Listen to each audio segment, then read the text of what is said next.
Aquella noche de invierno, cuando mi suegra me empujó a la calle en pijama gritando «Vete, pobre inútil»,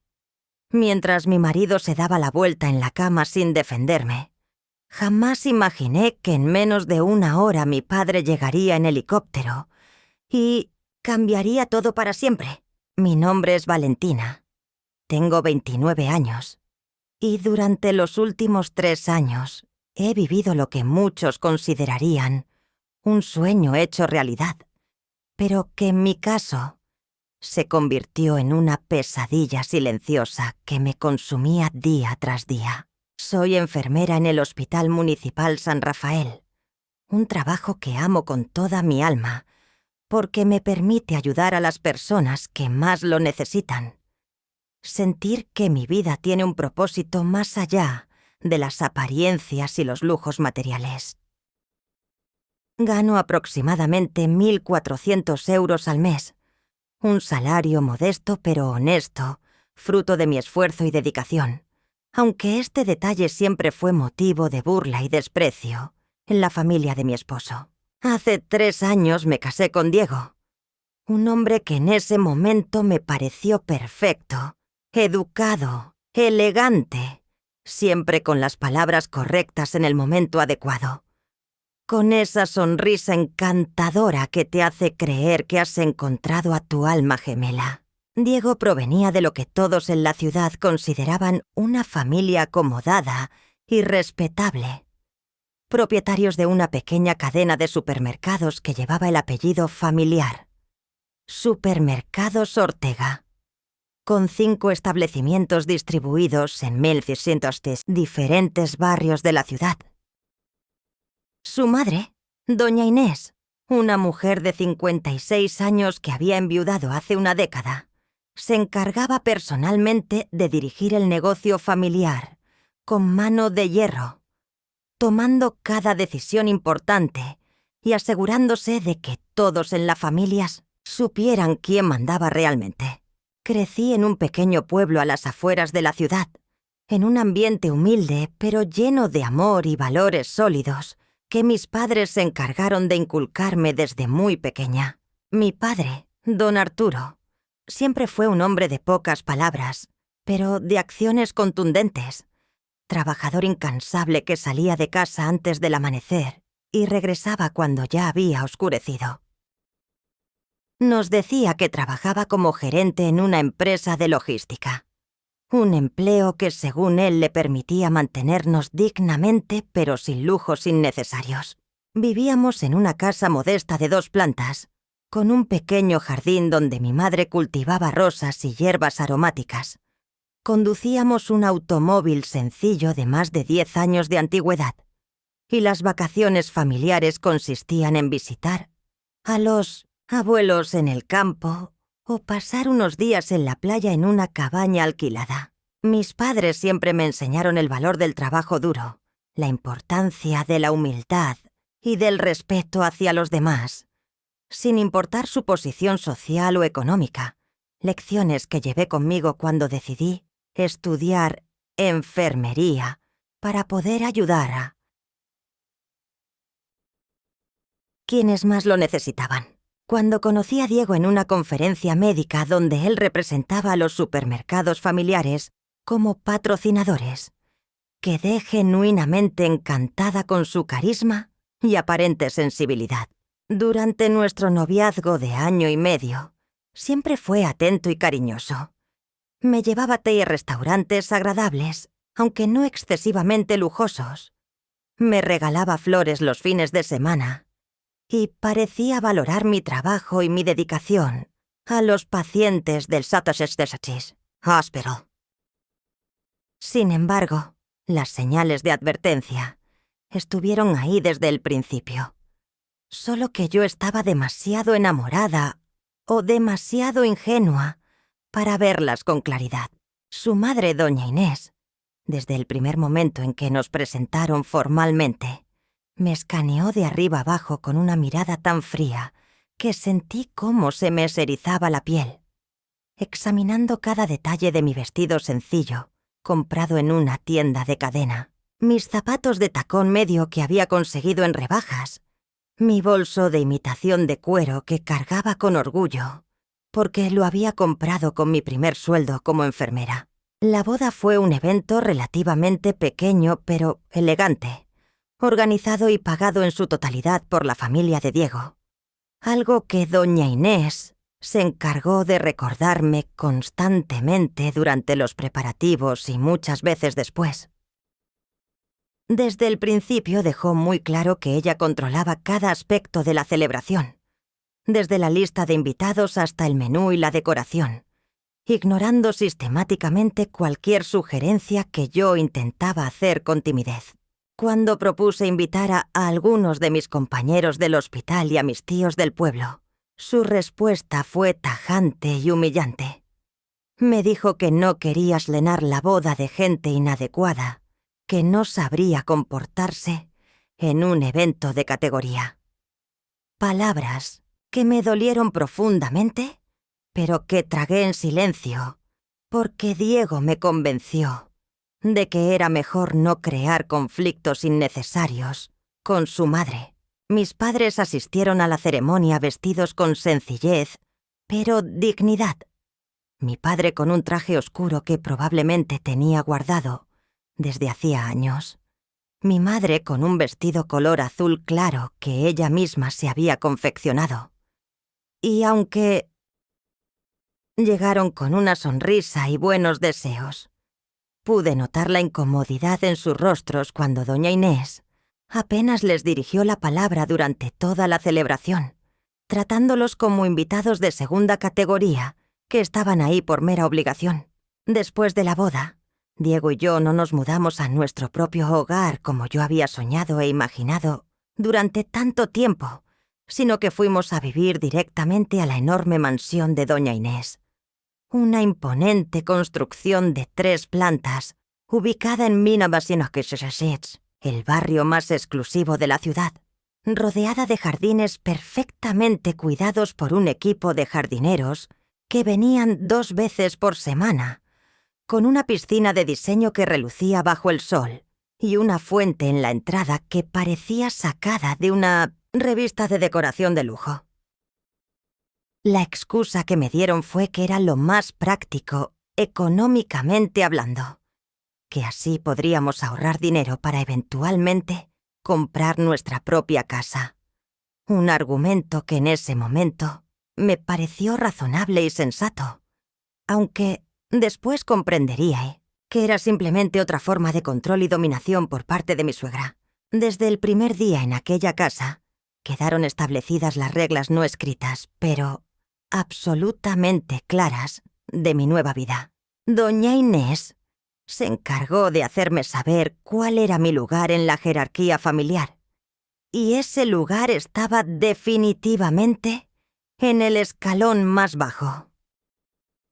Me asignaron una habitación en el segundo piso que compartía con Diego. Una habitación que, aunque espaciosa y bien decorada, sentía más como un cuarto de huéspedes temporal que como un verdadero hogar. La hermana de Diego, Paulina, una mujer de 32 años que nunca los había trabajado un solo día en su vida y que vivía completamente mantenida por su madre, ocupaba toda el ala oeste del segundo piso con su suite privada que incluía vestidor, baño con jacuzzi y una pequeña sala de estar personal. Un espacio que era al menos 3 veces más grande que el que compartíamos Diego y yo. Las humillaciones comenzaron de forma sutil pero constante,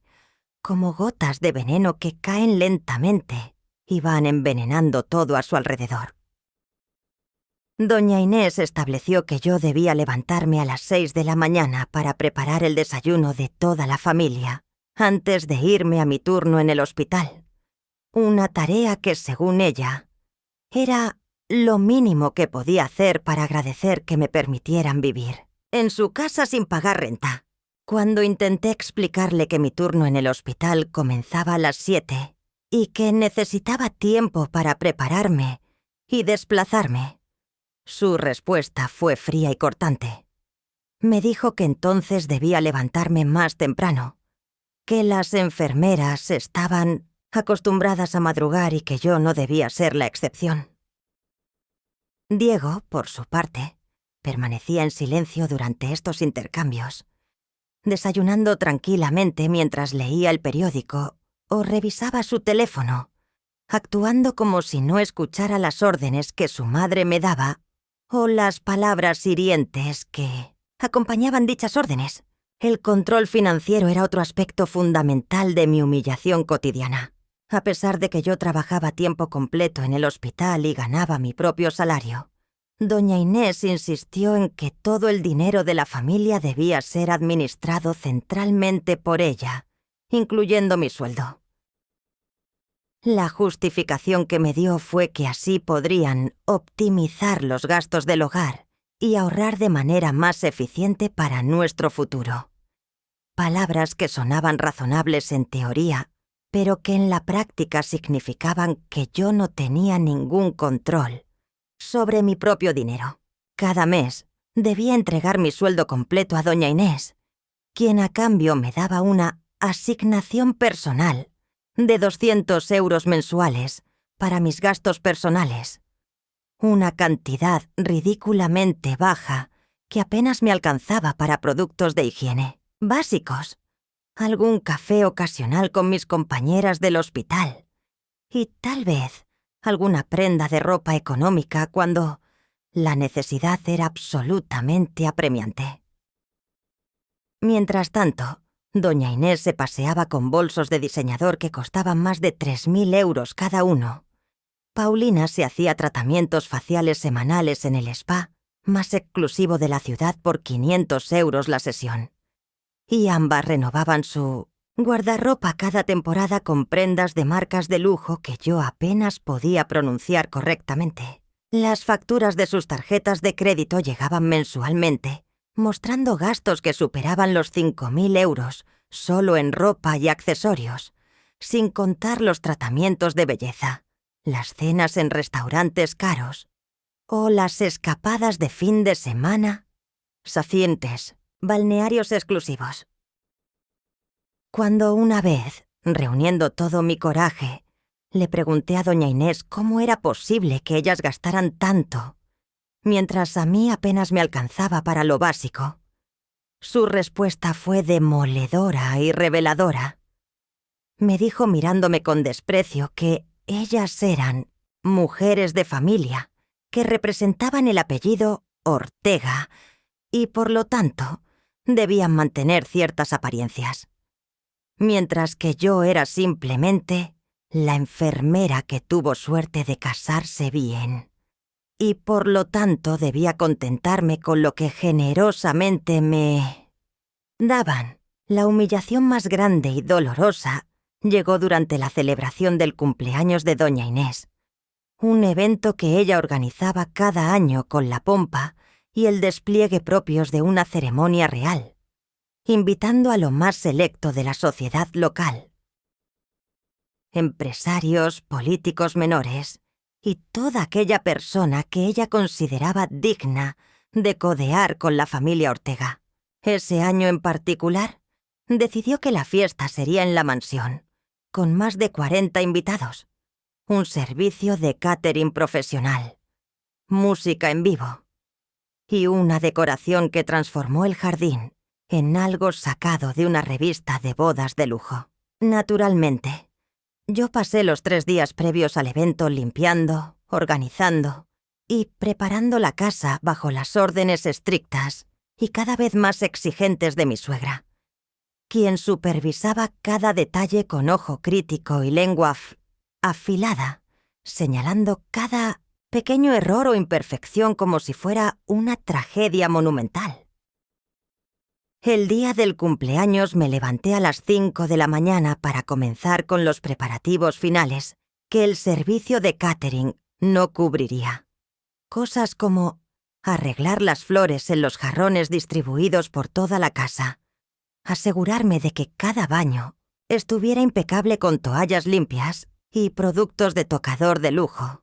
y preparar las bebidas de bienvenida que se servirían en la entrada. Trabajé sin parar durante horas, sintiendo cómo mis pies se hinchaban dentro de los zapatos y cómo la espalda me dolía por agacharme constantemente para recoger, limpiar y ordenar.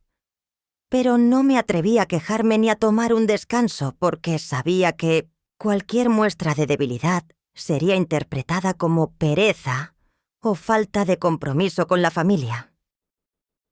Cuando los primeros invitados comenzaron a llegar alrededor de las 7 de la tarde, yo todavía estaba en la cocina supervisando que todo estuviera en orden, vestida con un sencillo vestido negro que había comprado hacía 2 años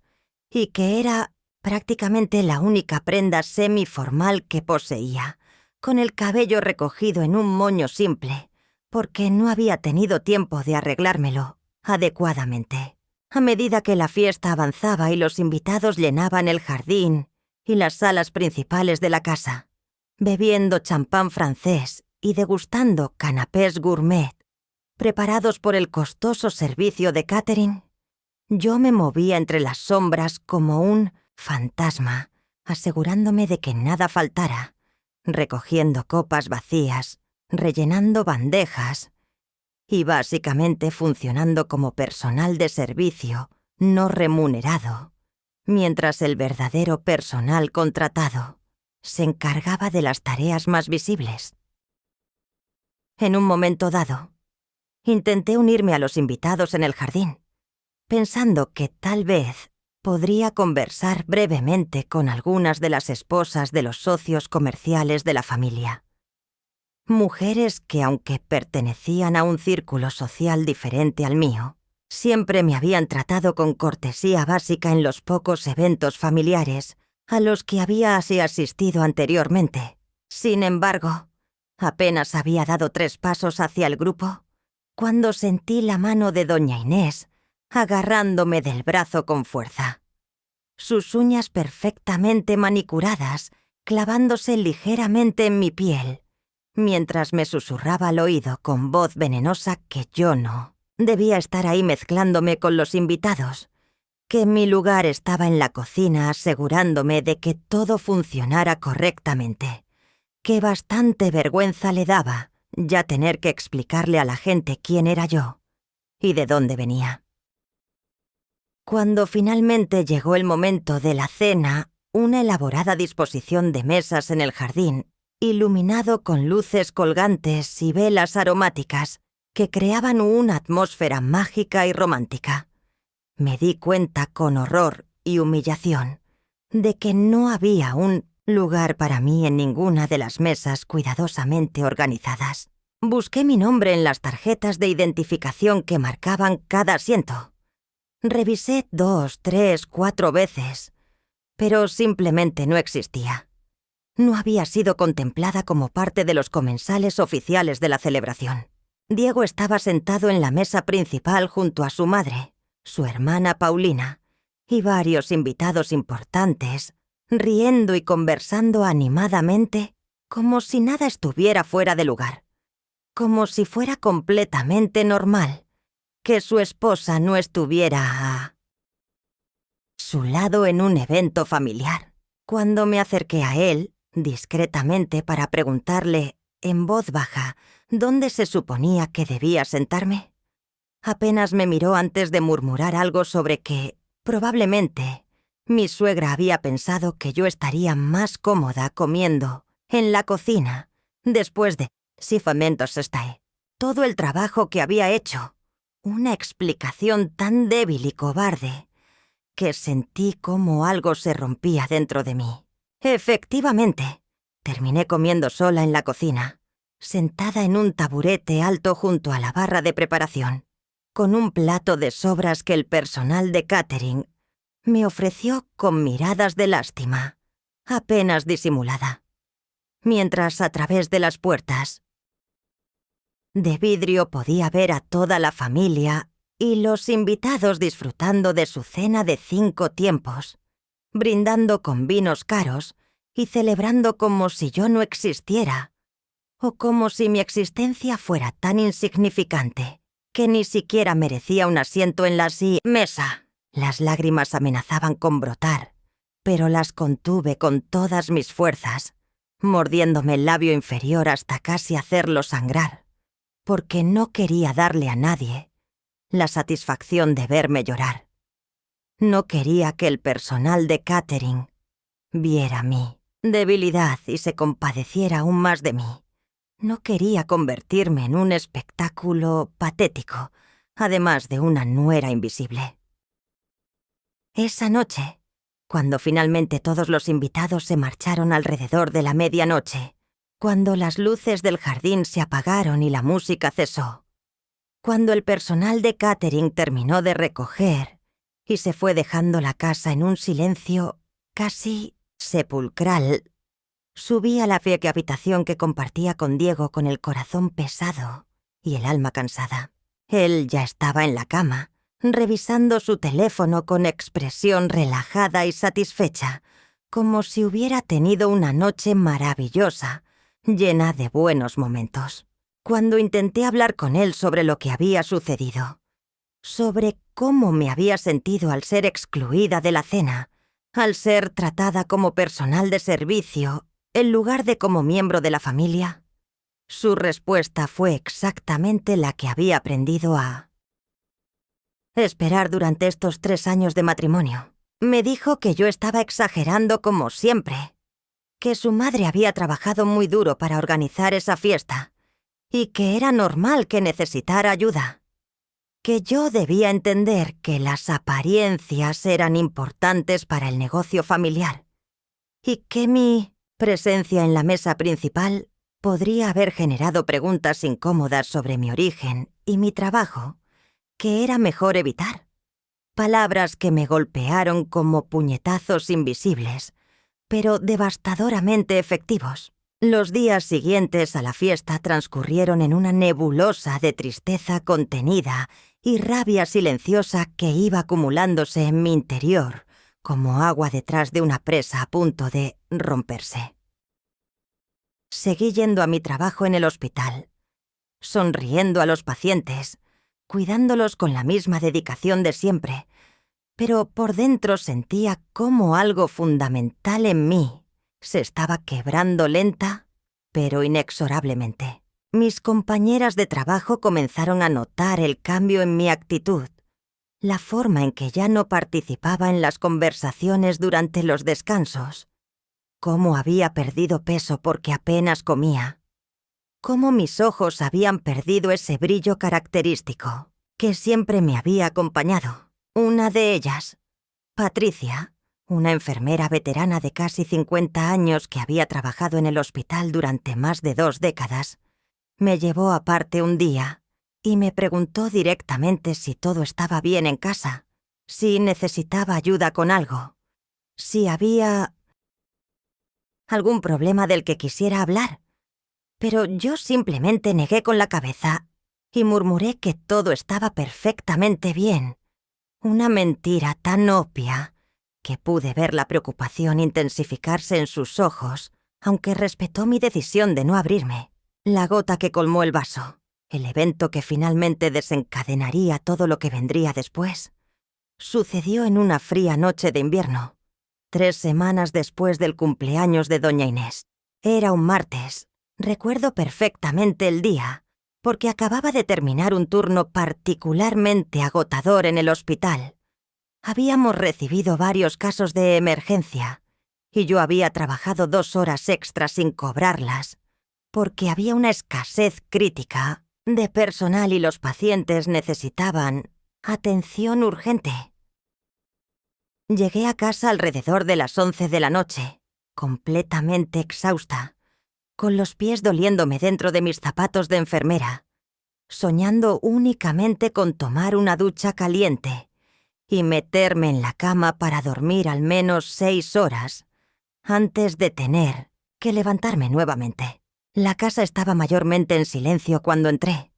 Las luces de la planta baja estaban apagadas, excepto por la luz tenue que siempre dejaban encendida en el pasillo, y asumí que todos ya estaban durmiendo, dado lo tarde que era. Me di una ducha rápida. Me puse mi pijama de algodón sencillo que había comprado en una tienda de descuento. Un conjunto modesto de pantalón y camiseta en color azul claro, que era cómodo, pero ciertamente nada glamoroso ni elegante. Y me metí en la cama junto a Diego, quien ya estaba profundamente dormido y roncando suavemente. El sueño me venció casi instantáneamente, mi cuerpo agotado rindiéndose finalmente, después de casi 16 horas de actividad continua. No tengo idea de cuánto tiempo había estado durmiendo, tal vez 2 o 3 horas,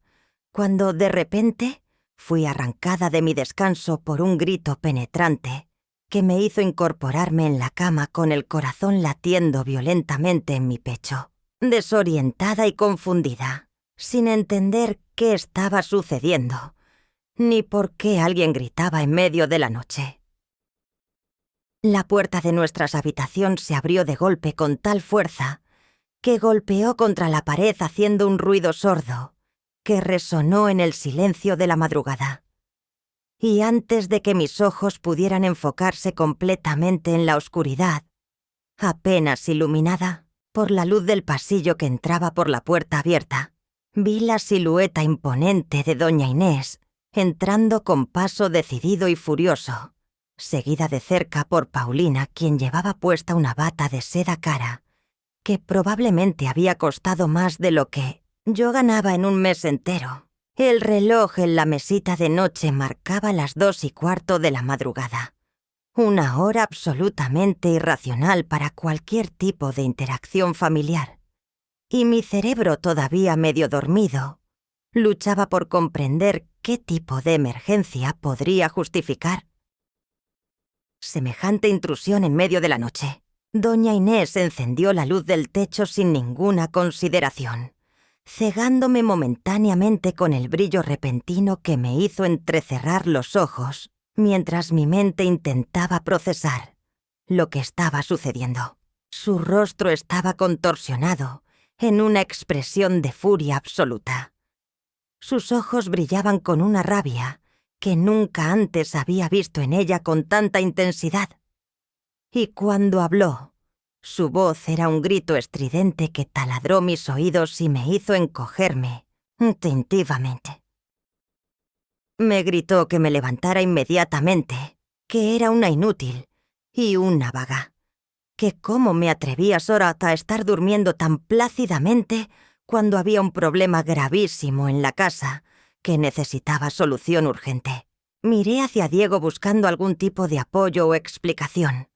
pero él simplemente se había dado la vuelta en la cama dándome la espalda, cubriéndose la cabeza con la almohada en un gesto cobarde que dejaba absolutamente claro que no iba a echar a intervenir, ni a defenderme de ninguna manera. Aturdida y confundida, me levanté de la cama tratando de entender cuál podría ser este supuesto problema tan grave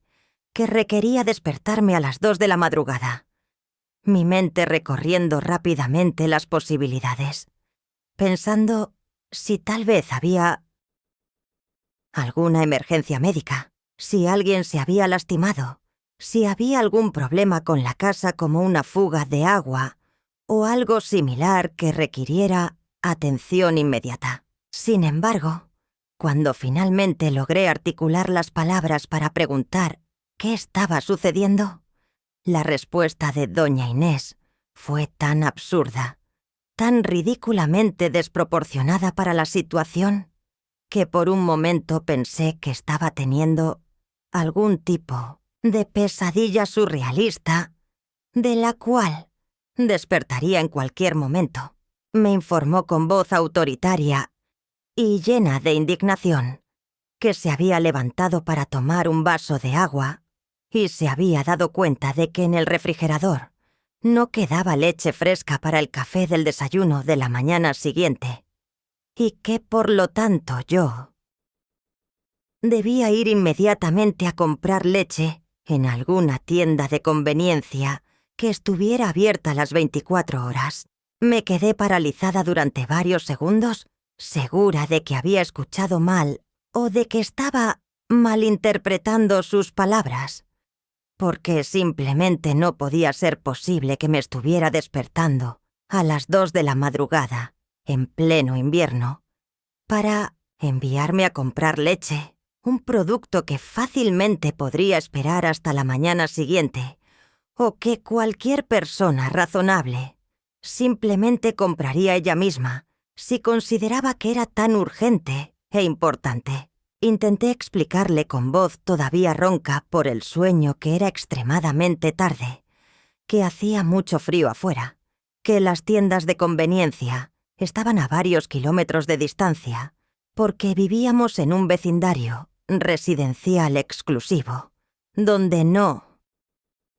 había comercios cercanos, que podría ser peligroso para una mujer sola andar por las calles desiertas a esas horas de la madrugada. Y que además yo no tenía automóvil propio porque nunca me habían permitido usar ninguno de los 3 vehículos que había en el garaje de la casa. Mi intento de razonar con ella solo sirvió para enfurecerla aún más.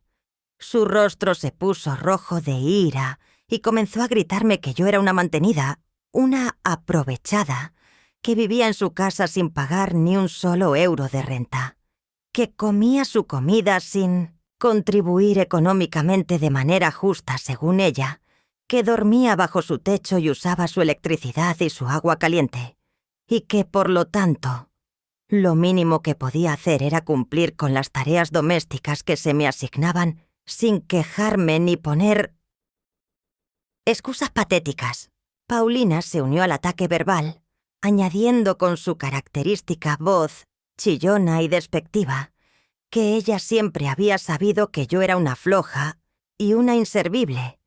que su pobre hermano había cometido el error de su vida al casarse con alguien de mi clase social, que las enfermeras como yo estaban acostumbradas a trabajar en turnos nocturnos, así que no debería ser ningún problema para mí salir en medio de la noche y hacer un mandado simple. Volví a mirar hacia la cama donde Diego permanecía inmóvil, fingiendo estar profundamente dormido o genuinamente ignorando toda la escena que se desarrollaba a apenas 1 metro de distancia, y sentí una mezcla de rabia, decepción y tristeza tan profunda que me costaba respirar. Intenté una vez más apelar a la razón, sugiriendo que tal vez podríamos desayunar sin leche por una mañana, o que alguien más podría ir a comprarla temprano, antes del desayuno. Pero doña Inés ya estaba completamente fuera de control, gritando que yo era una respondona y una irrespetuosa, que cómo me atrevía a cuestionar sus órdenes en su propia casa, que si no quería cumplir con mis obligaciones básicas entonces, tal vez debería irme de su casa y buscar otro lugar donde vivir. Antes de que pudiera procesar completamente lo que estaba sucediendo, sentí sus manos empujándome con fuerza hacia la puerta de la habitación, mientras Paulina se adelantaba para abrir el camino hacia la escalera. Intenté resistirme levemente, pero doña Inés era una mujer sorprendentemente fuerte para su edad. Y además, la sorpresa y el shock de la situación me habían dejado prácticamente paralizada,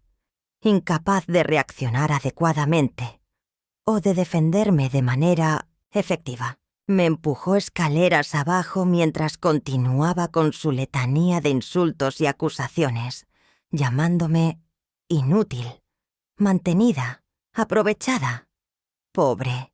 palabras que caían sobre mí como golpes físicos que me dejaban sin aliento. Cuando llegamos al vestíbulo de entrada, busqué desesperadamente mi teléfono celular, pero me di cuenta con horror que lo había dejado cargando en la mesita de noche de la habitación. Mi cartera estaba en mi bolso que colgaba en el armario del cuarto. Mis documentos de identificación estaban guardados en el cajón de mi escritorio, y yo estaba ahí, en el vestíbulo de entrada, vestida únicamente con mi pijama delgado de algodón, con mis pantuflas de casa que apenas tenían suela, sin ninguna protección contra el frío invernal que esperaba afuera. Doña Inés abrió la puerta principal de un tirón, dejando entrar una ráfaga de aire helado que me hizo temblar inmediatamente. y sin ningún tipo de ceremonia o consideración, me empujó hacia el exterior, mientras rebuscaba en el bolsillo de su bata y sacaba un billete arrugado de 5 euros que me lanzó a la cara con desprecio.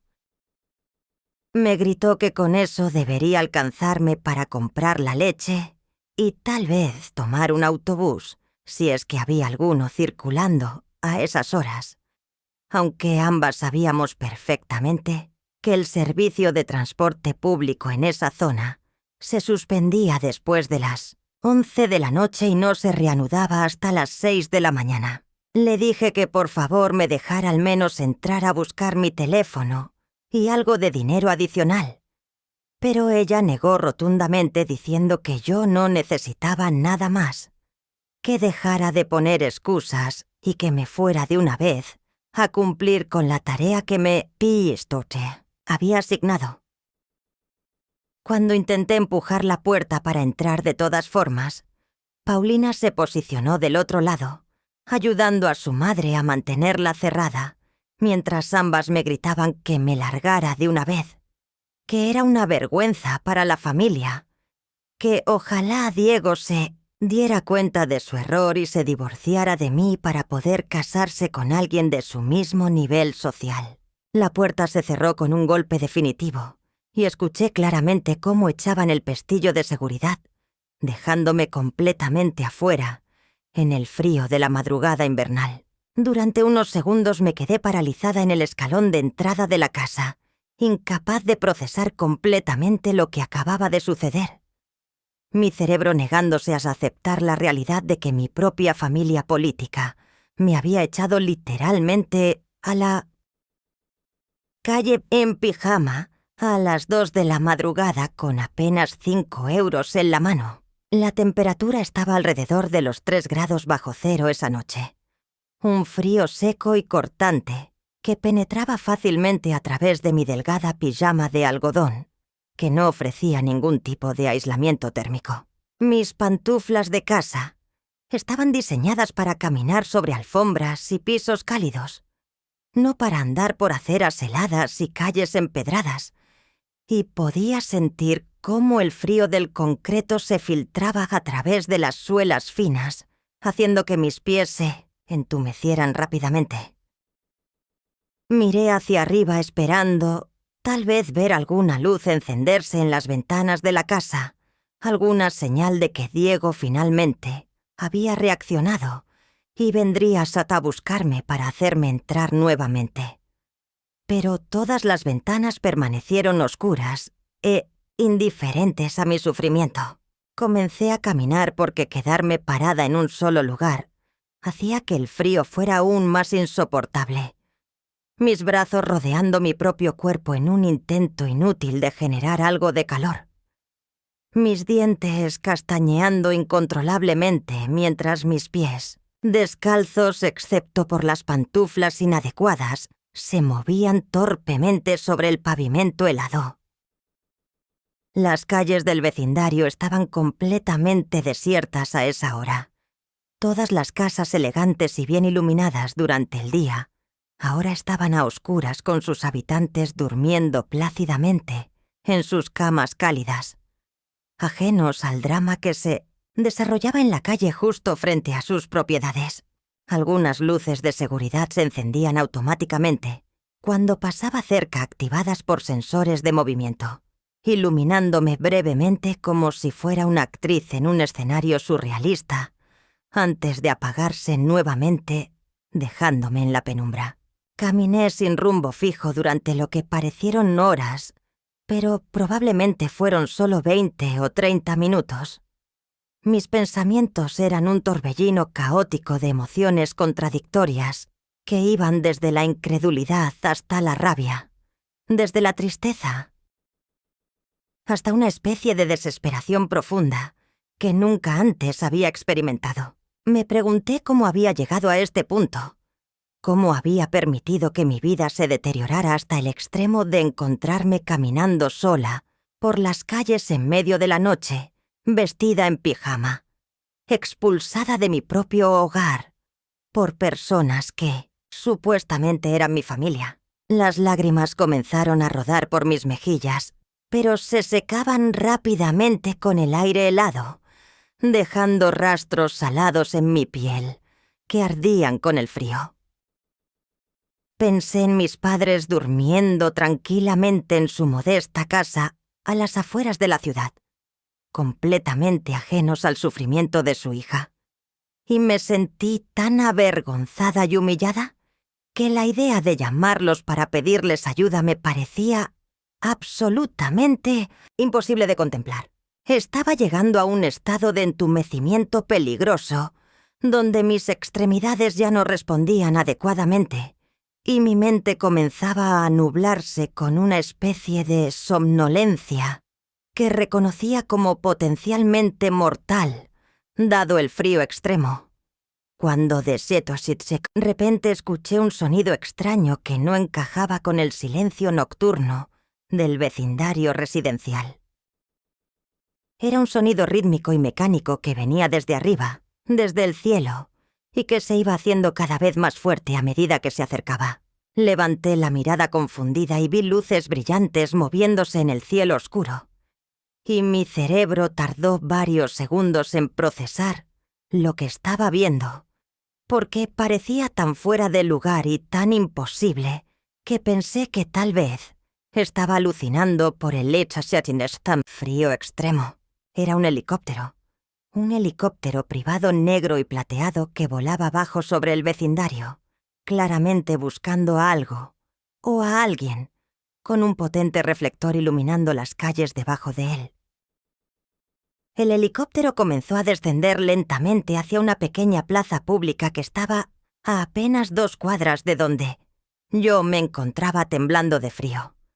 Una zona verde con algunos bancos y un área de juegos infantiles que durante el día servía como punto de encuentro para las familias del vecindario, pero que a esas horas de la madrugada estaba completamente desierta y silenciosa. El ruido ensordecedor de las aspas cortando el aire helado de la noche rompió completamente la paz del vecindario exclusivo,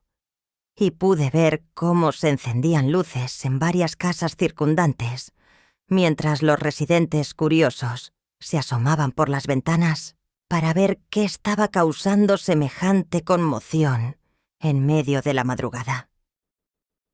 Mis piernas entumecidas me llevaron casi por instinto hacia donde el helicóptero estaba aterrizando,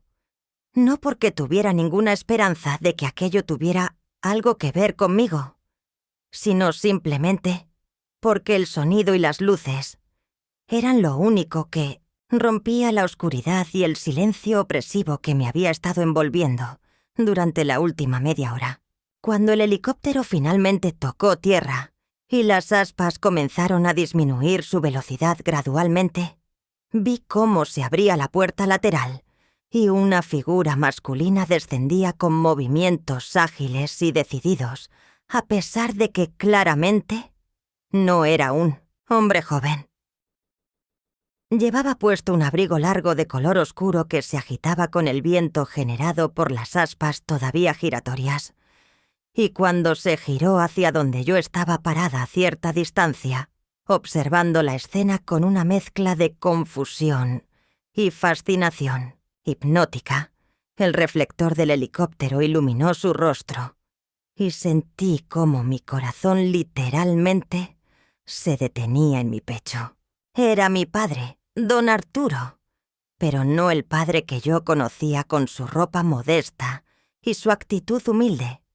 sino una versión completamente diferente, que irradiaba poder, autoridad y riqueza de una manera que jamás había visto en él durante todos mis 29 años de vida. Detrás de él descendieron 2 hombres corpulentos, vestidos con trajes negros impecables, que claramente eran guardaespaldas profesionales. Y los 3 comenzaron a caminar rápidamente en mi dirección, mientras yo permanecía congelada en mi lugar, mi cerebro incapaz de procesar la surrealista escena que se desarrollaba frente a mis ojos. Cuando mi padre finalmente llegó hasta donde yo estaba y pude ver su rostro con claridad bajo la luz de las farolas de la calle, vi una expresión de furia absoluta, mezclada con preocupación paternal, que nunca antes había visto en sus rasgos, habitualmente tranquilos y serenos. Sin decir una sola palabra, se quitó su abrigo revelando un traje de 3 piezas perfectamente cortado, que probablemente costaba más de lo que yo ganaba en 6 meses, y me envolvió con el abrigo que todavía conservaba el calor de su cuerpo. Un calor que sentí como un abrazo salvador que comenzaba lentamente a devolverme a la vida después del entumecimiento peligroso del frío extremo. Mi padre me abrazó con fuerza contra su pecho mientras yo temblaba incontrolablemente, no solo por el frío, sino también por el shock emocional de toda la situación, y pude sentir cómo su cuerpo estaba tenso de rabia contenida, aunque sus manos me acariciaban el cabello con una ternura infinita que contrastaba dramáticamente con la furia que podía percibir emanando de cada poro de su ser. Finalmente encontré mi voz y logré balbucear una pregunta incoherente sobre qué estaba haciendo allí, cómo había sabido dónde encontrarme, de dónde había salido ese helicóptero, incapaz de articular completamente todas las preguntas que se agolpaban. En mi mente confundida, mi padre me separó ligeramente de su pecho para poder mirarme directamente a los ojos y me explicó con voz controlada pero tensa que Roberto, el guardia de seguridad del vecindario exclusivo donde vivía la familia de Diego, un hombre mayor que llevaba trabajando en esa posición durante más de 15 años, lo había llamado, hace aproximadamente 40 minutos, para informarle que me había visto salir de la mansión de los Ortega vestida en pijama, claramente en estado de angustia, y deambulando por las calles heladas, sin ningún tipo de protección adecuada contra el frío invernal. Lo que yo no sabía, lo que jamás había sospechado durante todos estos años, era que Roberto no era simplemente un guardia de seguridad regular, empleado por la asociación de vecinos, sino que era en realidad un empleado personal de mi padre, específicamente asignado para vigilar discretamente mi seguridad y bienestar, desde que me había mudado a vivir con la familia Ortega tras mi matrimonio con Diego. Mi padre me explicó mientras caminábamos de vuelta hacia donde el helicóptero esperaba con el motor todavía encendido, que él nunca había confiado completamente en la familia de Diego, desde el momento en que los conoció durante los preparativos de la boda. Había notado ciertos detalles en su comportamiento y actitudes que le habían generado preocupación sobre cómo me tratarían una vez que estuviéramos viviendo bajo su techo. Y por lo tanto, había tomado medidas para asegurarse de poder monitorear mi situación y acudir en mi ayuda si alguna vez fuera necesario. Mientras subíamos al helicóptero y uno de los guardaespaldas me envolvía en una manta térmica de emergencia que sacó de un compartimento de almacenamiento, mi padre comenzó a revelarme verdades sobre su vida y su identidad que me dejaron completamente atónita y cuestionando todo lo que había creído saber sobre mi familia y mi crianza. Me explicó que él no era un simple gerente de una empresa de logística como siempre me había dicho, sino que era el propietario y fundador de Grupo Empresarial Mendoza, uno de los conglomerados de logística y transporte más grandes e importantes del país, con operaciones en 7 países diferentes y con una facturación anual que superaba los 500 millones de euros. La modesta casa donde había crecido no era nuestra verdadera residencia, sino una propiedad secundaria que mis padres habían elegido deliberadamente para vivir cuando yo era niña porque querían que creciera con valores sólidos,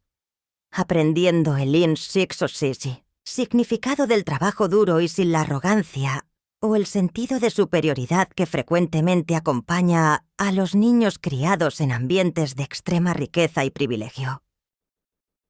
Mi padre me contó que durante los últimos 3 años había estado observando desde la distancia cómo la familia Ortega me trataba,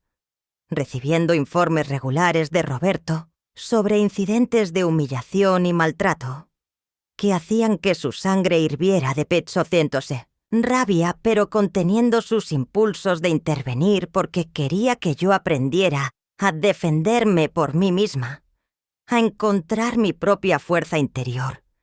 a tomar la decisión de salir de esa situación tóxica por mi propia voluntad,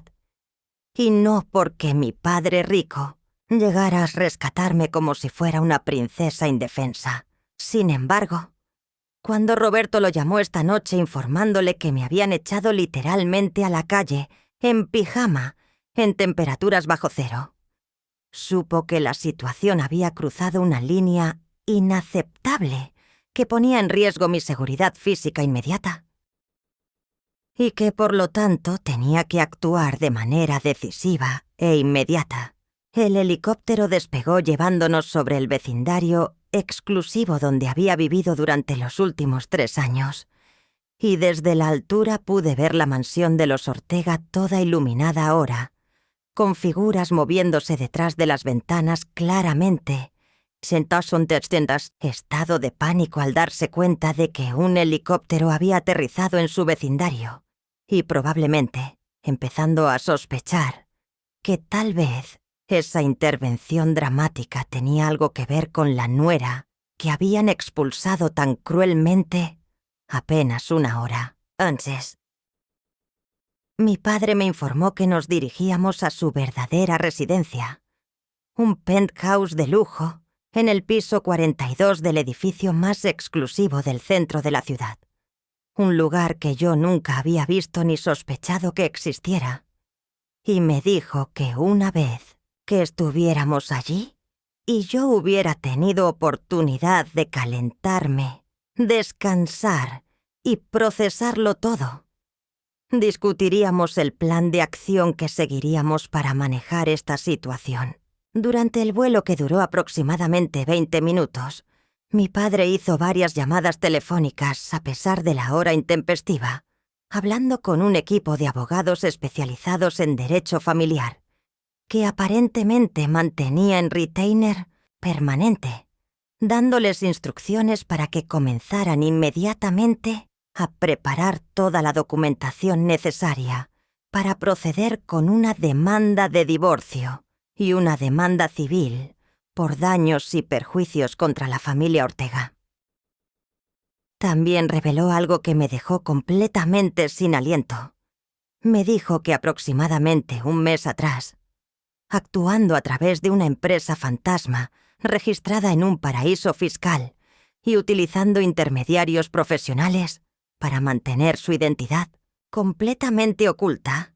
había adquirido un paquete del 40% de las acciones de Supermercados Ortega, convirtiéndose efectivamente en el accionista mayoritario de la empresa que la familia de Diego consideraba su patrimonio más valioso y la fuente de su estatus social y económico. Mi padre me explicó que había hecho esa inversión estratégica específicamente como una póliza de seguro, una forma de tener control y poder de negociación en caso de que alguna vez necesitara protegerme de esa familia o hacer que pagaran por cualquier maltrato que me infligieran. Además, durante el proceso de debida diligencia que sus equipos financieros habían realizado antes de hacer la inversión, habían descubierto información absolutamente devastadora sobre la verdadera situación económica de la familia Ortega. Información que contradecía completamente la imagen de riqueza y éxito que proyectaban tan cuidadosamente al mundo exterior. Resultaba que la familia estaba ahogada en deudas masivas que sumaban aproximadamente 2.800.000 euros. La imponente mansión en la que vivían no era propiedad libre de gravámenes, sino que tenía una hipoteca gigantesca con pagos mensuales que apenas podían cubrir, y los últimos estados financieros de Supermercados Ortega mostraban que la empresa estaba operando con márgenes de ganancia peligrosamente bajos y que varios de sus establecimientos estaban registrando pérdidas consistentes trimestre tras trimestre. Cuando el helicóptero finalmente aterrizó en el helipuerto privado, en la azotea del edificio donde mi padre vivía realmente, y descendimos hacia el interior del penthouse a través de un elegante ascensor privado, con paredes de cristal que ofrecían vistas panorámicas de toda la ciudad iluminada en la noche, sentí como si hubiera entrado en una dimensión paralela, completamente diferente a todo lo que había conocido durante mi vida entera. El apartamento era absolutamente impresionante, con techos de casi 4 metros de altura, pisos de mármol italiano que reflejaban la luz de las arañas de cristal, colgando estratégicamente en cada habitación principal, ventanales del piso al techo, que ofrecían vistas espectaculares de 360 grados de la ciudad, y decoración que claramente había sido realizada por diseñadores profesionales de interiores, con un presupuesto prácticamente ilimitado. Había obras de arte original en las paredes que incluso con mi conocimiento limitado sobre arte, reconocí como piezas extremadamente valiosas, muebles de diseñador que probablemente costaban más que un automóvil de lujo, y una sensación general de opulencia sofisticada que resultaba casi abrumadora en su magnificencia. Una mujer de mediana edad vestida con un uniforme impecable apareció inmediatamente cuando entramos, presentándose como Marta y explicando que era la ama de llaves principal del penthouse. Y sin esperar instrucciones específicas, me guió hacia una de Cottage, las habitaciones de huéspedes que resultó ser más grande y lujosa que la suite principal de la mansión de los Ortega. Me preparó un baño caliente con sales aromáticas en una bañera de mármol, lo suficientemente grande como para que cupieran 3 personas cómodamente. Me proporcionó un albornoz de seda suave como una nube y pantuflas forradas en piel auténtica, y me informó que había colocado ropa nueva en el vestidor para cuando estuviera lista, ropa que aparentemente mi padre había mandado comprar en algún momento durante los últimos meses, anticipando que, eventualmente, podría necesitar que yo tuviera un guardarropa completo disponible en su residencia. Mientras me sumergía en el agua caliente, sintiendo cómo mis músculos entumecidos y doloridos comenzaban lentamente a relajarse, y mi temperatura corporal regresaba gradualmente a niveles normales. Las lágrimas que había estado conteniendo durante toda la noche finalmente brotaron libremente, mezclándose con el agua del baño mientras procesaba todo lo que había sucedido y todas las revelaciones impactantes que había recibido en las últimas horas. Después de casi 1 hora en el baño, me puse el albornoz y exploré el vestidor que Marta había mencionado, encontrando un espacio del tamaño de una habitación pequeña lleno de ropa de diseñador, todavía con las etiquetas puestas, todas piezas en mi talla exacta, desde ropa casual hasta vestidos formales elegantes, zapatos de marcas que solo había visto en revistas de moda, accesorios y joyería que probablemente valían más que todo lo que había poseído en mi vida entera. Elegí un conjunto simple de pantalón de cachemira y suéter suave, sintiéndome extraña y fuera de lugar vistiendo ropa tan obviamente cara, cuando apenas unas horas antes estaba temblando en la calle usando un pijama barato de algodón. Cuando salí de la habitación y encontré mi camino hacia la sala principal, siguiendo el suave murmullo de voces, descubrí a mi padre sentado en un enorme sofá modular, frente a una chimenea de gas con llamas danzantes, rodeado de 3 hombres en trajes formales a pesar de la hora intempestiva, que claramente eran los abogados con quienes había estado hablando por teléfono durante el vuelo en helicóptero. Mi padre se levantó inmediatamente cuando me vio entrar, Me hizo señas para que me sentara junto a él en el sofá y me presentó formalmente a su equipo legal, explicando que estos hombres habían estado trabajando para él durante más de 15 años, manejando todos los aspectos legales de su imperio empresarial, y que eran absolutamente discretos, confiables y extraordinariamente competentes en sus respectivas especialidades. El abogado principal, un hombre distinguido de aproximadamente 60 años llamado Dr. Herrera, me explicó con voz profesional pero amable que ya habían comenzado a preparar toda la documentación necesaria para proceder con un divorcio exprés, basándose en múltiples causales incluyendo maltrato psicológico, abandono de las obligaciones maritales por parte de Diego al no protegerme de su familia y exposición a peligro físico al permitir que me echaran a la calle en condiciones climáticas potencialmente mortales. Además, me informó que estarían presentando una demanda civil separada contra doña Inés y Paulina, específicamente por daños y perjuicios, incluyendo angustia emocional, sufrimiento mental y lo que legalmente se clasificaba como falso encarcelamiento, dado que habían controlado mi acceso a mis propios recursos financieros durante 3 años. Mientras los abogados continuaban explicándome los detalles legales de todo lo que estaban planificando, usando terminología legal que apenas comprendía pero que sonaba absolutamente devastadora para la familia Ortega, mi padre intervino para compartir conmigo información adicional que sus equipos de investigación financiera habían descubierto durante su debida diligencia antes de comprar las acciones de Supermercados Ortega. Me mostró documentos detallados, estados financieros y reportes de auditoría que pintaban un cuadro completamente diferente al de la familia próspera y exitosa que los Ortega pretendían ser ante el mundo. La mansión donde habían vivido los últimos 15 años, que todos asumían era propiedad completa de la familia, en realidad tenía una hipoteca de 2.100.000 euros todavía pendiente de pago, con cuotas mensuales de aproximadamente 8.067 euros que representaban una carga financiera enorme, considerando los ingresos reales de la familia.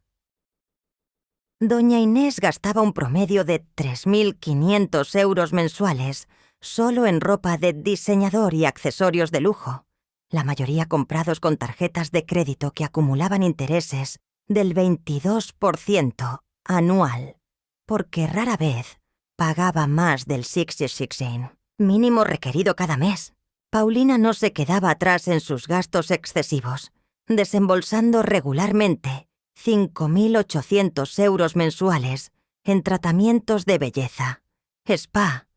cosmetología avanzada y procedimientos estéticos menores, todo financiado también mediante crédito, ya que ella no generaba ningún ingreso propio al no haber trabajado nunca en su vida adulta. Los estados de cuenta bancarios mostraban que entre las dos mujeres habían acumulado deudas de tarjetas de crédito que sumaban 847.000 euros, cifras estratosféricas que crecían cada mes debido a los intereses compuestos, mientras ellas continuaban gastando, como si tuvieran recursos ilimitados, además de las deudas de tarjetas de crédito y la hipoteca de la mansión. La familia había tomado préstamos personales de varios bancos diferentes y también había pedido dinero prestado a individuos privados con conexiones en el mundo empresarial local. Préstamos que sumaban otros 650.000 euros y que habían sido obtenidos frecuentemente bajo premisas falsas o exageradas sobre la salud financiera del negocio familiar. En total, la familia Ortega debía aproximadamente 3.597.000 euros a diversos acreedores. Una montaña de deuda absolutamente insostenible, dado que Supermercados Ortega generaba apenas 180.000 euros de Setos Ososetsiki Ganancia neta anual después de todos los gastos operativos, salarios, impuestos y otros costos asociados con mantener 5 tiendas en funcionamiento. Matemáticamente hablando, si dedicaran cada euro de ganancia exclusivamente a pagar sus deudas sin gastar absolutamente nada en sus estilos de vida personales, les tomaría aproximadamente 20 años liquidar completamente lo que debían. Y eso, asumiendo que no siguieran acumulando más deuda nueva en el proceso. Mi padre me explicó que durante el proceso de adquisición de acciones, sus abogados corporativos habían identificado y contactado discretamente a varios de los acreedores más grandes de la familia Ortega, y mediante una serie de transacciones, financieras complejas pero perfectamente legales, habían comprado esas deudas transfiriéndolas efectivamente de los acreedores originales hacia empresas controladas por mi padre, lo que significaba que ahora la familia Ortega no solo le debía a mi padre como accionista mayoritario de su empresa, sino que también le debía directamente a él como nuevo tenedor de sus préstamos personales más significativos. Esta movida estratégica le daba a mi padre un nivel de control y poder sobre la familia Ortega que era prácticamente absoluto. Podía en cualquier momento decidir ejecutar esas deudas demandando pago inmediato completo, lo cual forzaría inevitablemente a la familia a la bancarrota, dado que era absolutamente imposible que pudieran reunir casi 3,5 millones de euros en efectivo en cualquier marco de tiempo razonable. Alternativamente, podía ofrecer reestructurar las deudas bajo términos más favorables a cambio de concesiones específicas, o podía simplemente mantener la situación como una espada de Damocles colgando sobre sus cabezas, usándola como palanca para asegurar que me trataran con respeto y dignidad. Aunque después de lo que había sucedido esta noche, ese último barco claramente ya había zarpado completamente. Los abogados me explicaron que la estrategia legal óptima sería presentar todas las demandas de manera coordinada y simultánea para maximizar el impacto y minimizar las oportunidades de que la familia Ortega pudiera montar cualquier tipo de defensa, efectiva o contraataque, y que el momento ideal para hacerlo sería durante una junta extraordinaria de accionistas de Supermercados Ortega, que mi padre tenía el poder de convocar en su capacidad de accionista mayoritario. Durante los siguientes 3 días que pasé viviendo en el penthouse de mi padre, experimenté una transformación que iba mucho más allá de simplemente cambiar mi guardarropa o mi lugar de residencia. Fue una transformación fundamental en cómo me veía a mí misma y cómo entendía mi lugar en el mundo. Mi padre contrató a un equipo de estilistas profesionales que pasaron horas trabajando en mi cabello, que había estado descuidado durante años debido a mis limitados recursos financieros, dándome un corte moderno y sofisticado, junto con un tratamiento de color que añadió dimensión y brillo que nunca antes había tenido. Una maquilladora profesional me enseñó técnicas de aplicación que realzaban mis rasgos naturales sin resultar excesivas o artificiales, y me proporcionó una colección completa de productos de alta calidad que me permitirían replicar esos looks por mi cuenta. Una consultora de imagen pasó un día completo ayudándome a entender qué estilos de ropa funcionaban mejor con mi tipo de cuerpo y mi coloración personal, enseñándome a combinar piezas de manera elegante y apropiada para diferentes ocasiones y, básicamente, dándome un curso intensivo en presentación personal de clase alta que nunca había recibido durante mi crianza deliberadamente modesta. Más importante que la transformación física fue el trabajo psicológico y emocional que mi padre facilitó trayendo a una terapeuta especializada en trauma y abuso psicológico para que hablara conmigo sobre todo lo que había experimentado Durante los últimos 3 años, la terapeuta, doctora Ramírez, una mujer cálida y empática de aproximadamente 45 años, me ayudó él a entender que lo que había sufrido no era simplemente una familia política difícil, como yo había estado minimizando durante tanto tiempo, sino que era un patrón claro y documentable de abusos psicológicos sistemático, diseñado para destruir mi autoestima y mantenerme en un estado de dependencia e inferioridad. Me explicó que la restricción de acceso a mis propios recursos financieros era una forma clásica de control abusivo, que el aislamiento de mi familia de origen, mediante prohibiciones de visitarlos o invitarlos, era otra técnica de abuso bien documentada, y que las humillaciones constantes y públicas eran intentos deliberados de quebrar mi espíritu y hacerme creer que no merecía nada mejor que el trato que estaba recibiendo. También pasé tiempo con un coach ejecutivo que mi padre empleaba regularmente para entrenar a sus ejecutivos de alto nivel. Un hombre llamado Rodrigo que me enseñó técnicas de comunicación asertiva, cómo proyectar confianza y autoridad, incluso cuando no necesariamente la sentía internamente, cómo mantener la compostura bajo presión y cómo manejar confrontaciones difíciles sin volverme emocional o reactiva, de maneras que pudieran ser usadas en mi contra. Me hizo practicar diferentes escenarios una y otra vez. Role-playing situaciones donde tendría que enfrentarme a mi exfamilia política, corrigiendo mi postura, mi tono de voz, mi lenguaje corporal, hasta que proyectaba exactamente la imagen de calma, fuerza y dignidad inquebrantable que necesitaría cuando finalmente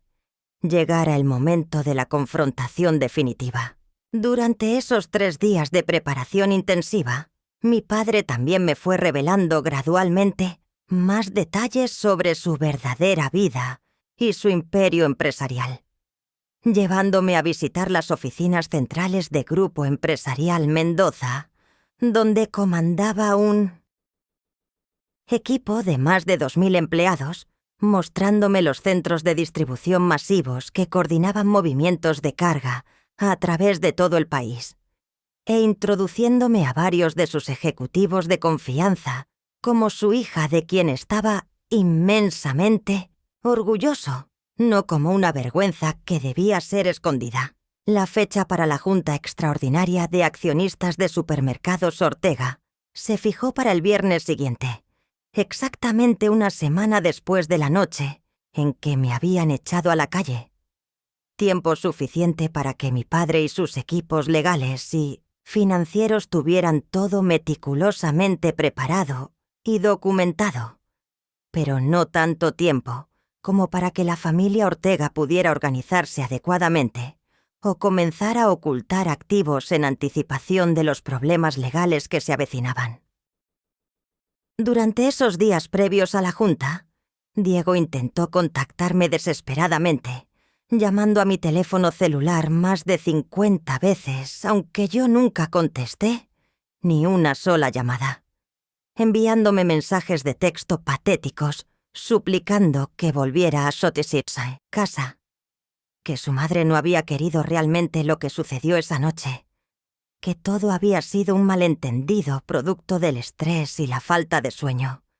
Excusas débiles y transparentes que no merecían ni siquiera una respuesta de mi parte. La mañana del viernes llegó con un cielo despejado y brillante que parecía contradecir irónicamente la tormenta que estaba a punto de desatarse en la sala de juntas corporativa de Supermercados Ortega,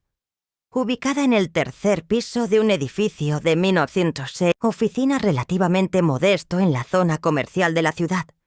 Nada comparable a las torres de cristal y acero, donde operaban las verdaderas corporaciones de élite, pero suficientemente presentable como para mantener las apariencias que tanto valoraba la familia. Me desperté temprano esa mañana sintiendo una mezcla extraña de nerviosismo y anticipación. Una sensación de estar parada al borde de un precipicio, a punto de saltar sin saber exactamente qué me esperaba abajo,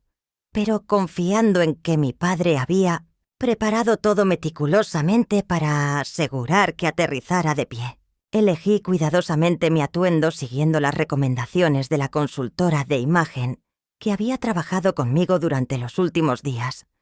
decidiendo finalmente por un traje sastre de Chanel en color blanco marfil que transmitía poder. Sofisticación y pureza simbólica, combinado con una blusa de seda color crema, zapatos Louboutin de tacón medio en color nude, con las características suelas rojas, y accesorios minimalistas pero claramente costosos, incluyendo un reloj Cartier,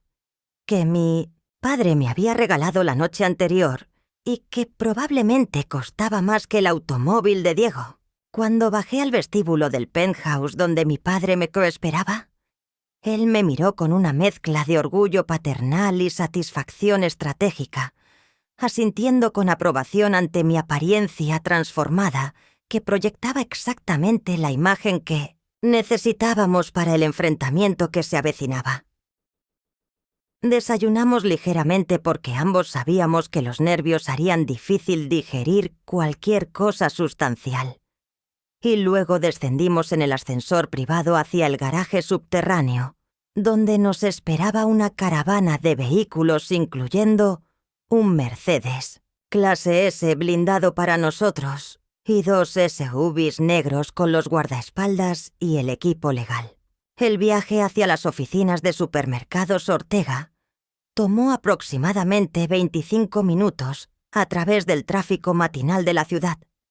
tiempo durante el cual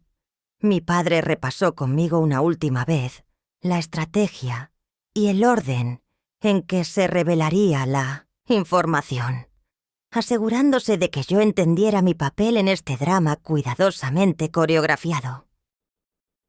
Cuando nuestros vehículos se detuvieron frente al edificio donde se llevaría a cabo la junta, pude ver que ya había varios automóviles estacionados, incluyendo el BMW de Doña Inés y el Audi de Paulina, lo que significaba que la familia ya estaba adentro, probablemente esperando nerviosa y confundida sobre quién exactamente era este misterioso accionista mayoritario que había convocado esta junta extraordinaria con apenas una semana de aviso. Salimos de los vehículos y caminamos hacia la entrada del edificio, en una formación que claramente comunicaba jerarquía y poder. Mi padre al frente con su presencia imponente, amplificada por su traje de 3 piezas perfectamente cortado que probablemente costaba 15.000 euros. Yo a su lado manteniendo la postura erguida y la expresión serena que había practicado durante días, y detrás de nosotros, el doctor Herrera y sus 2 asociados legales cargando portafolios de cuero llenos de documentación devastadora, seguidos por los guardaespaldas que permanecieron discretamente en el vestíbulo, pero cuya presencia enviaba un mensaje claro sobre el nivel de seriedad y recursos que estábamos trayendo a esta confrontación. Subimos en el ascensor hasta el 3er piso, y cuando las puertas se abrieron revelando el pasillo que llevaba a la sala de juntas, pude ver a través de las paredes de vidrio que aproximadamente 20 personas ya estaban sentadas alrededor de la larga mesa de conferencias, incluyendo a Doña Inés en un extremo, luciendo tensa y nerviosa en un vestido Gucci que reconocí como nuevo y que probablemente había comprado específicamente para esta reunión, cargándolo a una de sus tarjetas de crédito ya sobrecargadas. Diego sentado junto a ella luciendo pálido y demacrado, como si no hubiera dormido bien durante toda la semana. Y Paulina al otro lado revisando obsesivamente su teléfono celular, probablemente como mecanismo de ansiedad ante la incertidumbre de lo que estaba por venir. También reconocí a varios de los accionistas minoritarios, dueños de pequeños porcentajes de la empresa, que habían invertido años atrás cuando el negocio parecía más prometedor. Junto con el contador principal de la empresa, el gerente general de Mino, operaciones y algunas otras figuras clave en la estructura corporativa. Cuando abrí la puerta de la sala de juntas y entré con mi padre, el efecto fue instantáneo y dramático, como si alguien hubiera presionado un botón de pausa en una película. Todas las conversaciones se detuvieron abruptamente. Todas las cabezas se giraron simultáneamente hacia nosotros, y pude ver con satisfacción primitiva cómo los rostros de doña Inés, Diego y Paulina pasaban por una secuencia rápida de emociones, incluyendo sorpresa, confusión, incredulidad, reconocimiento gradual, horror creciente y finalmente pánico absoluto cuando sus cerebros finalmente procesaron la imposible escena que se desarrollaba frente a sus ojos. Doña Inés fue la primera en encontrar su voz, aunque salió como un chillido estrangulado, más que como palabras coherentes, balbuceando algo sobre Valentina y preguntando qué estaba haciendo allí, por qué estaba vestida así, de dónde había salido esa ropa tan obviamente cara, cuando ella sabía perfectamente bien que yo no tenía recursos para comprarme nada remotamente parecido a lo que llevaba puesto. Mi padre se dirigió calmadamente a la cabecera de la mesa de conferencias, el lugar tradicionalmente reservado para la persona de mayor autoridad en la reunión. Y doña Inés no tuvo más opción que levantarse de donde estaba sentada y moverse a un asiento lateral, porque su posición como accionista del 35% ya no le daba derecho a ocupar ese lugar de honor. Con voz firme y profesional que llenaba la habitación con autoridad innegable, mi padre se presentó formalmente a todos los presentes como Arturo Mendoza, fundador y presidente de Grupo Empresarial Mendoza, y el nuevo accionista mayoritario de Soitesentosques, Supermercados Ortega, con un 40% de participación accionaria adquirida legalmente a través de transacciones, que todos los documentos relacionados estaban disponibles para inspección, si alguien deseaba verificar la legitimidad de su posición. El murmullo de sorpresa que recorrió la sala fue audible mientras los accionistas minoritarios y los ejecutivos de la empresa se miraban entre sí confundidos, claramente tratando de entender cómo un magnate empresarial de la estatura de Arturo Mendoza había terminado involucrado con una empresa familiar relativamente pequeña como Supermercados Ortega. Mi padre continuó explicando con la precisión de un cirujano, haciendo incisiones cuidadosas, que durante el proceso de debida diligencia, antes de su inversión, sus equipos habían descubierto información preocupante sobre la gestión financiera de la empresa y sobre la situación económica personal de la familia controladora. Información que consideraba su obligación fiduciaria compartir con todos los accionistas presentes, dado que afectaba directamente el valor y la viabilidad futura de la empresa en la cual todos habían invertido su dinero. Hizo un gesto a uno de sus abogados, quien conectó una laptop al proyector de la sala,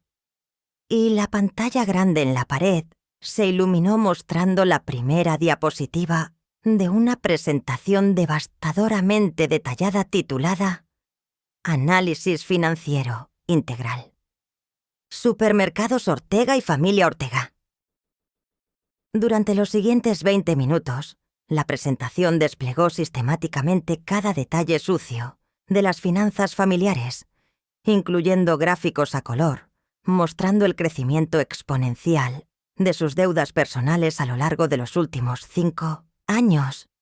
Tablas comparativas mostrando cómo los gastos personales de doña Inés y Paulina habían aumentado dramáticamente mientras las ganancias de la empresa se estancaban o declinaban, y análisis proyectivos mostrando que al ritmo actual de acumulación de deuda versus generación de ingresos, la familia alcanzaría un punto de insolvencia crítica en aproximadamente 18 meses. La sala estaba en completo silencio, excepto por la voz calmada de mi padre, narrando cada gráfico y cada tabla de datos. Un silencio tan profundo que podía escuchar la respiración agitada de doña Inés desde el otro lado de la mesa y ver cómo sus manos temblaban mientras intentaba mantener algún vestigio de compostura frente a esta humillación pública y profesional. Cuando la presentación llegó a la diapositiva, mostrando el desglose detallado de los gastos mensuales promedio de cada miembro de la familia, con los 3.500 euros mensuales de doña Inés en ropa de diseñador y los 5.800 euros mensuales de Paulina en tratamientos de belleza destacados en rojo brillante, contrastando dramáticamente con los 200 euros mensuales que me habían asignado a mí destacados en verde. Varios de los accionistas minoritarios comenzaron a murmurar entre ellos con expresiones de disgusto y desaprobación, cada vez más evidentes. Mi padre entonces cambió el enfoque de la presentación hacia mí, explicando que yo era su hija,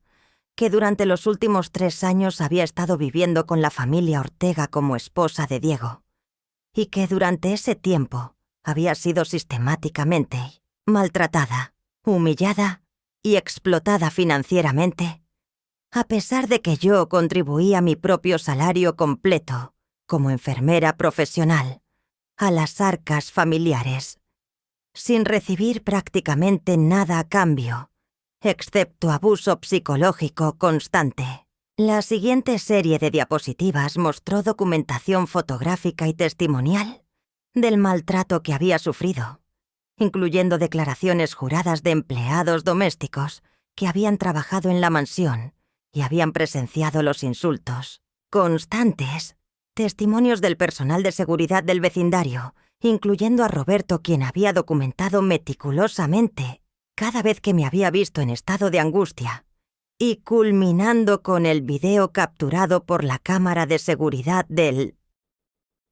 vecindario mostrando el momento exacto en que doña Inés me había empujado literalmente fuera de la casa en pijama a las 2 de la madrugada, en temperaturas bajo cero. El video se reprodujo en la pantalla grande con audio claro, capturando los gritos de doña Inés, llamándome pobre e inútil,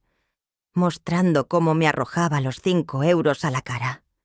y la toma final de mí caminando sola por la calle oscura en ropa, completamente inadecuada para el frío invernal, mientras la puerta de la mansión se cerraba detrás de mí con un golpe definitivo. El impacto del video en todos los presentes fue absolutamente devastador. Pude ver cómo varios de los accionistas mayores sacudían sus cabezas con disgusto evidente, cómo el gerente general de operaciones miraba a doña Inés con una expresión de incredulidad y repulsión, y cómo incluso algunos de los ejecutivos que habían trabajado fielmente para la familia durante años parecían estar reevaluando completamente su lealtad y sus percepciones sobre las personas para quienes trabajaban. Doña Inés intentó levantarse de su silla para protestar, para ofrecer alguna explicación o justificación que pudiera mitigar, aunque fuera mínimamente, el daño catastrófico que acababa de infligirse a su reputación y credibilidad. Pero antes de que pudiera articular una sola palabra coherente, mi padre levantó una mano silenciándola con un gesto de autoridad tan absoluto que ella se desplomó de vuelta en su asiento, como si sus piernas hubieran perdido repentinamente toda capacidad de sostenerla. Mi padre entonces procedió a delinear las opciones disponibles para resolver la situación financiera insostenible en la que se encontraba la familia. Opciones que había estructurado deliberadamente para asegurar que ninguna de ellas ofreciera una salida fácil o indolora de las consecuencias de sus acciones y decisiones durante tantos años. La primera opción que presentó era que la familia vendiera inmediatamente la mansión en la que vivían, usara el producto de la venta para liquidar la mayor cantidad posible de sus deudas y luego aceptara vivir dentro de sus medios reales en una propiedad mucho más modesta y apropiada para su situación financiera verdadera, en lugar de la ficticia que habían estado proyectando al mundo durante tanto tiempo. La segunda opción era que doña Inés y Diego vendieran su paquete accionario restante, del 35% a mi padre, por un precio que él consideraba justo, basándose en una valoración profesional independiente que sus equipos financieros habían realizado, precio que sería de aproximadamente 1.200.000 euros, cantidad que les permitiría pagar una porción significativa, aunque no total, de sus deudas y empezar relativamente desde cero sin el negocio familiar, pero también sin la carga aplastante de deuda que actualmente arrastraban. La tercera opción, que mi padre dejó muy claro era la menos deseable para todos los involucrados,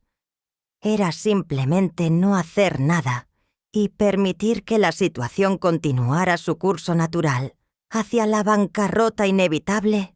dentro de aproximadamente 18 meses según las proyecciones financieras, momento en el cual perderían absolutamente todo, incluyendo la empresa, la casa y cualquier otro activo que pudiera ser embargado por los múltiples acreedores que sin duda se lanzarían como buitres sobre los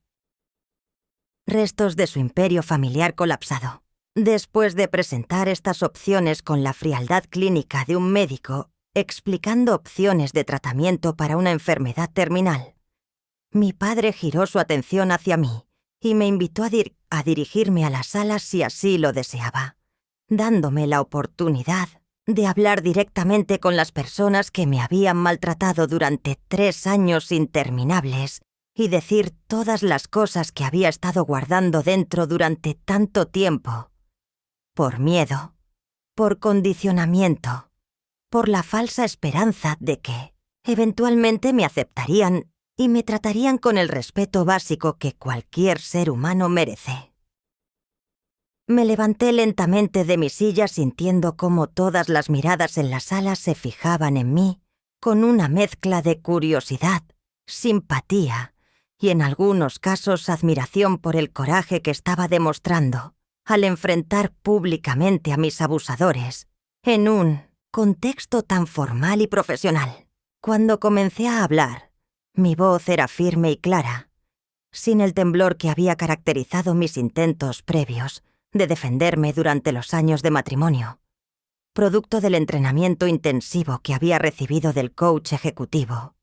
y de la confianza que venía de saber que finalmente tenía el poder y los recursos de mi lado, en lugar de estar completamente vulnerable y dependiente de la buena voluntad de personas que nunca tuvieron ninguna intención de tratarme bien. Les dije que durante 3 años había vivido en su casa no como un miembro de la familia, sino como una sirvienta no remunerada, cuyo único valor era el trabajo doméstico que podía proporcionar y el salario que podían confiscar mensualmente para financiar sus estilos de vida extravagantes mientras me dejaban con apenas lo suficiente para comprar productos de higiene básicos. Les recordé cada humillación específica que había sufrido, desde tener que comer sola en la cocina, durante la fiesta de cumpleaños de doña Inés, mientras ellos celebraban con sus amigos de clase alta, hasta ser excluida sistemáticamente de eventos familiares y prohibida de invitar a mis propios padres a visitarme, porque supuestamente no eran lo suficientemente buenos para codear con la distinguida familia Ortega. Les señalé la ironía cruel de que ellos, que vivían completamente endeudados y al borde de la bancarrota, me trataran como si yo fuera pobre y sin valor, cuando en realidad mi padre, quien había vivido modestamente por elección y valores personales, era infinitamente más rico y exitoso que ellos podrían soñar ser jamás en sus vidas más ambiciosas.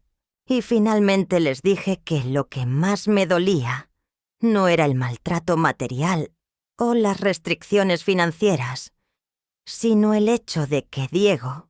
el hombre con quien me había casado creyendo que me amaba y me protegería, había permanecido cobardemente pensante sin pasar silencio durante cada insulto, cada humillación, cada momento de abuso, eligiendo siempre la comodidad de no confrontar a su madre, por encima de su obligación básica de defender a su esposa. Cuando terminé de hablar y volví a sentarme, pude ver lágrimas corriendo por las mejillas de doña Inés, pero ya no sentía ninguna simpatía o compasión por su sufrimiento, porque sabía que sus lágrimas no eran de arrepentimiento genuino, sino de vergüenza por haber sido expuesta públicamente y miedo por las consecuencias financieras y sociales que enfrentaría. Diego intentó acercarse a mí después de que la junta se levantara oficialmente. Intentó tomarme de la mano y balbucear disculpas incoherentes, mezcladas con súplicas de que reconsiderara el divorcio, que le diera otra oportunidad de ser el esposo que debería haber sido desde el principio. Pero simplemente retiré mi mano de su alcance y le dije con calma gélida que ya no había nada que discutir entre nosotros, que los papeles del divorcio serían entregados formalmente dentro de 48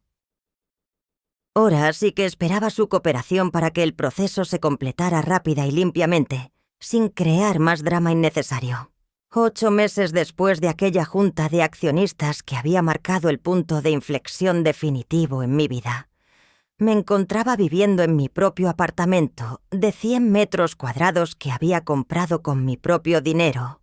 ganado, honestamente, como vicepresidenta de proyectos sociales en Grupo Empresarial Mendoza, posición que mi padre me había ofrecido, pero en la cual había tenido que demostrar mi competencia y valor día tras día, porque él no era el tipo de líder que regalaba posiciones por nepotismo sin exigir resultados reales.